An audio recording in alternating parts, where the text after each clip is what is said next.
आज महाराष्ट्र ने deputy CM और मजबूत जमीनी नेता अजीत पवार को खो दिया। अजीत पवार आज सुबह 8:15 बजे मुंबई से बारामती के लिए निकले थे। प्लेन को 8:45 बजे बारामती में लैंड करना था। प्लेन बिल्कुल सही वक्त पर बारामती पहुंच गया, लेकिन लैंडिंग से ठीक पहले अजीत पवार का विमान क्रैश हो गया। रनवे से दूर एक खाई में गिर गया।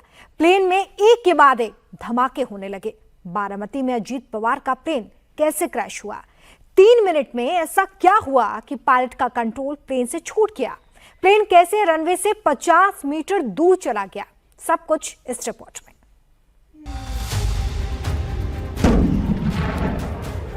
एक तेज धमाका और विमान आग का गोला बन गया। आसमान में धुआं ही धुआं हो गया। लियर जेट 45 विमान ने जैसे ही लैंडिंग की कोशिश की, संतुलन खो बैठा और एक एक कर 4 धमाके हो गए। कुछ ही सेकंडों में Lear jet 45 plane Baramati airport पर बड़े हादसे का शिकार हो गया। प्लेन 3 टुकड़ों में बंट गया। प्लेन में ऐसा धमाका हुआ, प्लेन ऐसे आग के गोले में बदला, आसमान से ऐसा काला धुआं उठा जो आज तक किसी ने नहीं देखा था। प्लेन का मलबा दूर दूर तक फैला हुआ है। पूरा प्लेन ही जलकर खाक हो गया है। हादसा कितना खतरनाक था कि हरी भरी जमीन भी प्लेन क्रैश के बाद काली पड़ गई है। और इसी प्लेन में महाराष्ट्र की सियासत के दादा अजित पवार सवार थे। वो विमान इसी जगह पर, सामने आपको तस्वीरें दिखाई दे रही है, इसी जगह टकराया था। आज सुबह करीब 8:18 पर ये जो विमान है मुंबई से टेक ऑफ किया। टेक ऑफ के दौरान ये जो विमान है वो पुणे एटीसी के संपर्क में था। जैसे ही ये बारामती एयरफील्ड के संपर्क में आया, तब बारामती एटीसी से संपर्क किया गया। उस दौरान जो प्राथमिक जानकारी सामने है उसके मुताबिक एटीसी ने पूछा पायलट से कि क्या आपको रनवे दिखाई दे रहा है या नहीं। उस दौरान आप ये जो सामने आप ये जो एरिया देख रहे हैं, इसके ठीक बगल में रनवे नंबर 11 है, बारामती का एयरपोर्ट है, और उसके ठीक पहले इस जगह पर ये क्रैश हुआ। ये एक हिस्सा है विमान का जो हादसे के बाद टूटकर यहाँ पर आपको दिखाई दे रहा है। अब मैं चाहूँगा मेरे सहयोगी अरुण आप आगे आएँ, आगे भी आपको हम तस्वीरें दिखाते हैं। यहाँ पर देखिए किस तरह से एक और हिस्सा जो है विमान का वो यहाँ नजर आ रहा है। इसके अलावा और एक दूसरा हिस्सा अगर आप देखेंगे तो वो भी यहाँ पर टूट कर गिरा है। तो यानी हादसा कहाँ हुआ, उसके बाद सोचिए इम्पैक्ट कितना ज्यादा होगा कि विमान के जो पुर्जे थे, मलबा था, वो देखिए कितने दूर आकर गिरा हुआ है। यहाँ पर आप देखिए आसपास का अगर इलाका देखेंगे तो यहाँ पर भी राख हमें नजर आ रही है। ये जो पेड़ यहाँ पर थे, ये पेड़ पूरी तरह से जल गए हैं। तो इससे अनुमान लग रहा है कि हादसे के तुरंत बाद ईंधन काफी दूर तक फैला हुआ था। यहाँ पर देखिए एक और पुर्जा जो है वो हमें दिखाई दे रहा है। एक पुर्जा ये है, दूसरा और तीसरा पुर्जा। तो इस तरह से ये पूरा परिसर में कई जगहों पर विमान के पुर्जे दिखाई दे रहे हैं। इस पूरे हादसे में जो टेल का हिस्सा है वो बचा हुआ है, बाकी सब कुछ यहाँ पर जल गया है। लियर जेट 45 के विमान में सुबह 8 बजे पर अजित पवार सवार हुए और सुबह 8:10 पर विमान ने मुंबई से उड़ान भरी। लेकिन 256 किलोमीटर दूर बारामती एयरपोर्ट पर 8:46 पर जैसे ही लैंडिंग की कोशिश की, विमान क्रैश हो गया। लेकिन सबसे बड़ा सवाल है कि इन 36 मिनटों में ऐसा क्या हुआ कि विमान क्रैश हो गया? विमान क्रैश की ये सबसे पहली तस्वीर देखिए। सीसीटीवी में सब कुछ सामान्य है, लेकिन जैसे ही 8:46 होते हैं, ठीक उसी वक्त एक तेज धमाका होता दिखता है और आसमान में कई फीट ऊंचा आग और धुएं का गुबार उड़ता है। बारामती एयरपोर्ट के पास जैसे ही विमान क्रैश हुआ, आवाज सुनकर आसपास के लोग मौके पर जुट गए। बाल्टियों में पानी लेकर आग बुझाने की कोशिश करने लगे, लेकिन प्लेन से आग की ऊंची ऊंची लपटें निकल रही थीं। यात्रियों ने प्लेन से निकलने की कोशिश की, लेकिन आग इतनी भीषण थी कि कोई मदद नहीं कर पाया। हादसे के तुरंत बाद पुलिस और फायर ब्रिगेड की गाड़ियां भी मौके पर पहुंच गई। स्थानीय लोगों ने भी प्लेन का मलबा हटाने में प्रशासन की मदद की। मलबे को ठंडा करने में काफी समय लगा। उसके बाद शवों को निकाला गया। अजित पवार का शव इतनी बुरी तरह से जल चुका था कि उनकी पहचान घड़ी से हुई। पट्टीवरती माणसं आहेत ना एरोप्लेनची, त्यांना फोन केलं, त्यांना कळवलं, ते नंतर आले. जैसे ही हमने प्लेन में आग देखी, हमने आसपास के लोगों को खबर दी। पुलिस और बाकी लोग तुरंत पहुंच गए। उन्होंने आग बुझाने की कोशिश की। 15 मिनट बाद वे आग बुझाने में सफल रहे और जब हम पास गए तो हमने वहां एक बिना सिर वाला शव पड़ा देखा। वो पूरी तरह से जल चुका था। हम उसकी पहचान नहीं कर सके, लेकिन बाद में हाथ में मिली किसी चीज की मदद से पहचान हुई कि वो दादा का शव था। मौके पर ही प्लेन में सवार सभी लोगों की मौत हो चुकी थी। स्थानीय लोगों के मुताबिक पहले उन्होंने आसमान में जोरदार आवाज सुनी, फिर एक विमान नीचे आते हुए दिखाई दिया और कुछ ही सेकंड में एक और बड़ा धमाका हुआ और आग की लपटें उठने लगी। आंखों से देखा है, बहुत दुख भरी, दर्द भरी घटना है ये। हमने देखा कि एरोप्लेन जब नीचे आया था ऐसा लग रहा था उसका क्रैश हो जाएगा ऐसा हम सोच रहे थे, तभी क्रैश हो गया। हम देखे कि हमें लगा नहीं क्रैश हो गया है, लेकिन एयर ट्रैप पे उतरेगा ऐसा लगा, उतर रहा है, लेकिन क्रैप हुआ और उसके बाद स्फोट हो गया उसका जबरदस्त। स्फोट होने के बाद वो हम देखने आए, पहले देखा तो उसको आग लगी थी पूरे प्लेन को, और उसके बाद 4-5 स्फोट हो गया विमान में उसका, और उसके बाद बहुत लोग आ गए और उसने निकालने की कोशिश की, लेकिन बड़ी आग लगी, उसके कारण कोई मदद नहीं कर सकता, लेकिन सब आ गए। तब बाद में उसमें अजीत था। ये हमारे लिए बहुत शौक की बात में है कि हमें बता नहीं सकते हम बात में ऐसा, लेकिन हमने देखा है कि पायलट ने भी ट्राई किया होगा कि लैंडिंग करने का, लेकिन लैंडिंग हुआ नहीं है। ये बहुत शौक वाली घटना है।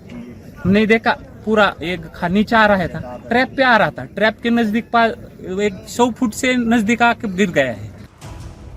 मुंबई में जब अजित पवार ने प्राइवेट जेट से उड़ान भरी तो सब कुछ सामान्य था, लेकिन जैसे ही बारामती एयरपोर्ट के पास प्लेन पहुंचा, वहां घना कोहरा था, विजिबिलिटी काफी कम थी। ऐसे में एटीसी प्लेन को लैंडिंग करने के लिए कहती है, लेकिन पायलट कहता है कि विजिबिलिटी काफी कम है, कुछ दिखाई नहीं दे रहा। इसके बाद एटीसी विमान को चक्कर लगाने को कहता है। इसके बाद एटीसी दोबारा विमान को लैंडिंग के लिए कहता है और पायलट से पूछता है। तब पायलट कहता है कि रनवे दिख रहा है और बारामती के रनवे नंबर 11 पर दोबारा लैंडिंग की कोशिश करता है। इस दौरान विमान रनवे से पहले ही गिर गया और उसमें आग लग गई। पायलट ने कोई इमरजेंसी सिग्नल नहीं दिया, ना ही उसने मेडे कॉल की। इस वक्त हम बारामती एयरपोर्ट के उसी रनवे पर है जिस रनवे पर लैंड करना था अजीत पवार के विमान को। सामने जो आप एयर स्ट्रिप देख रहे हैं, ये है रनवे नंबर 11। इसी जगह पर अजीत पवार के प्लेन को लैंड करना था। मुंबई से टेक ऑफ करने के बाद जैसे ही उनका विमान बारामती एयरफील्ड में आया, उसके बाद यहाँ के एटीसी से संपर्क किया गया। एटीसी के उस दौरान एटीसी ने कहा, पायलट से पूछा कि आप बताइए वहां की स्थिति क्या है।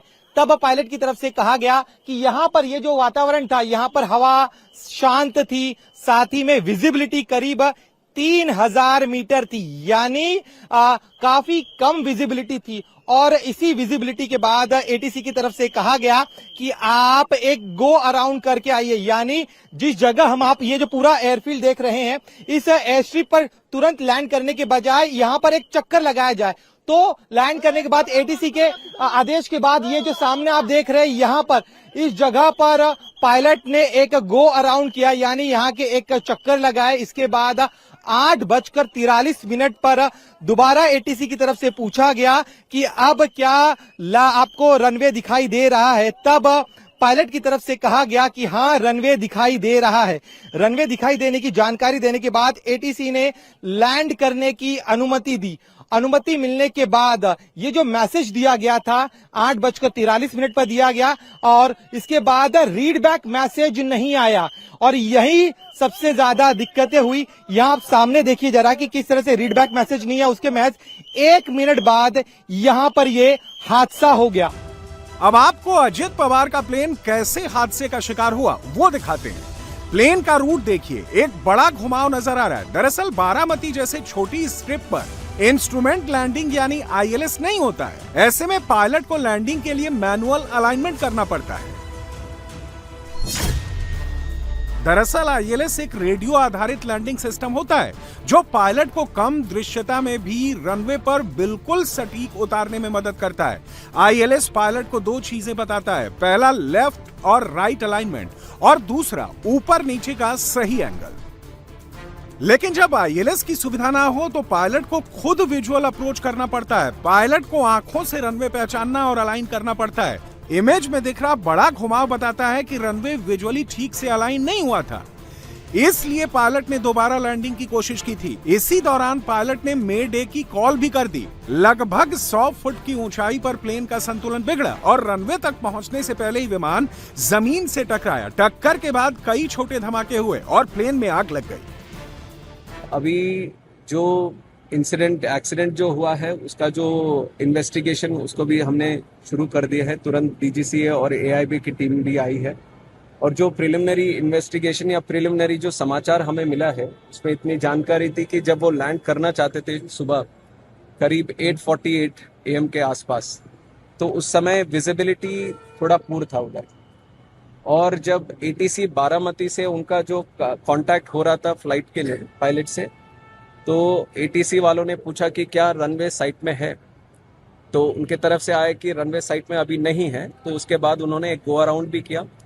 गो अराउंड करने के बाद फिर से एक बार कोशिश करी कि हमारे ATC से जो बारामती में जो FTO हैंडल्ड ATC है उनसे वार्तालाप चल रही थी। तो उस समय जब दोबारा लैंड करने आए तब भी उनसे पूछा गया था कि विजिबिलिटी है कि नहीं रनवे का। तो उसके बाद पहले तो उनका समाधान नहीं आया, फिर उसके बाद आया कि विजिबिलिटी है। तो लैंडिंग क्लियरेंस जैसी ATC ने दिया उसके बाद तुरंत देखा गया कि ये एक्सीडेंट हुआ है। जबकि इस प्लेन को कैप्टन सुमित उड़ा रहे थे, जिन्हें 16,000 घंटे का फ्लाइंग एक्सपीरियंस था, जबकि को पायलट शांभवी पाठक थी जिन्हें 1500 घंटे का एक्सपीरियंस था। यहाँ की भौगोलिक स्थिति इस पूरे हादसे के पीछे एक संभवतः एक बड़ी वजह हो सकती है कि जहाँ पर एयर स्ट्रिप बना हुआ है ये ऊंचाई पर बना हुआ है। एयर स्ट्रिप जो है जमीन से काफी ज्यादा ऊंचाई पर बना हुआ है। यहाँ से अगर देखें तो जमीन काफी ज्यादा नीचे, अगर आप आम लोगों को देखेंगे तो आम लोग काफी ज्यादा नीचे है और इस ऊंचाई पर इस एयर स्ट्रिप को बनाया गया था। और यही वजह है कि इस एयर स्ट्रिप को कहा जाता है कि ये बेहद डिफिकल्ट एयरफील्ड है, यानी यहाँ पर प्लेन उड़ाना बेहद मुश्किल भरा होता है, चुनौती भरा होता है। और जब हादसे के दौरान भी, अब चूंकि ठंडी का समय चल रहा है, विजिबिलिटी महज 3000 मीटर थी, तो ऐसे में यहाँ पर काफी ज्यादा चैलेंजेस थे इस पायलट के सामने। और यही वजह है कि, और देखिए जहां पर रनवे खत्म होता है, यहां अगर आप देखेंगे सामने से, मैं आपको हिस्सा दिखाऊंगा, देखिए किस तरह से अब ये सीधे सीधे सामने की तस्वीर हम आपको दिखा रहे हैं। तो इतनी ऊंचाई पर प्लेन उड़ रहा था, लेकिन अगर यहाँ की भौगोलिक स्थिति अगर आप देखें, इस तरह से ये स्ट्रिप नजर आ रहा है, ये जमीन से काफी ज्यादा नीचे नजर आ रहा है। और ये ऊंचाई पर होने की वजह से यहाँ पर जजमेंट करने में काफी ज्यादा मुश्किल आई, परेशानी आई पायलट को। यही वजह कि यहाँ पर अगर आप देखें किस तरह से सीधा इस रनवे पर आने के बजाय नीचे वो जो हिस्सा है, जो नीचे ढलान की तरफ हिस्सा है, वहां पर जाकर पूरा प्लेन टकरा गया और जोरदार धमाका हुआ।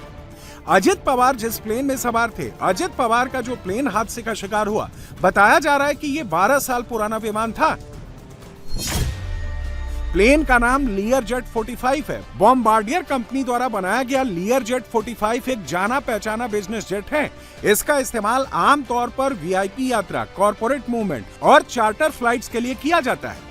इसमें 2 पायलट समेत 9 पैसेंजर सफर कर सकते हैं। प्लेन की टॉप स्पीड 900 किलोमीटर प्रति घंटा तक है। इसमें 2 हनीवेल TFE 731 इंजन लगे होते हैं, जिन्हें बेहद पावरफुल माना जाता है। लियरजेट में तमाम खूबियां हैं, लेकिन लियरजेट ने पहले भी लैंडिंग गियर की समस्या बताई थी। अमेरिका के नेशनल ट्रांसपोर्टेशन सेफ्टी बोर्ड ने हाल ही में एक अर्जेंट सेफ्टी रिकमेंडेशन जारी किया था, जिसमें फेडरल एविएशन एडमिनिस्ट्रेशन से कई लियरजेट मॉडल के मुख्य लैंडिंग गियर का तुरंत इंस्पेक्शन करने को कहा गया था। अजित पवार का प्लेन हादसे का शिकार लैंडिंग गियर में दिक्कत की वजह से हुआ या कोई और दिक्कत है, इसका पता जांच के बाद ही चल पाएगा। एविएशन से जुड़ी एजेंसियां इलाके को अपने कब्जे में लेकर जांच शुरू कर चुकी हैं। फ्लाइट डेटा रिकॉर्डर और कॉकपिट वॉइस रिकॉर्डर को निकाला जाएगा, ताकि ये समझा जा सके कि आखिरी पलों में पायलटों के बीच क्या बातचीत हुई, विमान के सिस्टम कैसे काम कर रहे थे और उस समय मौसम की स्थिति क्या थी।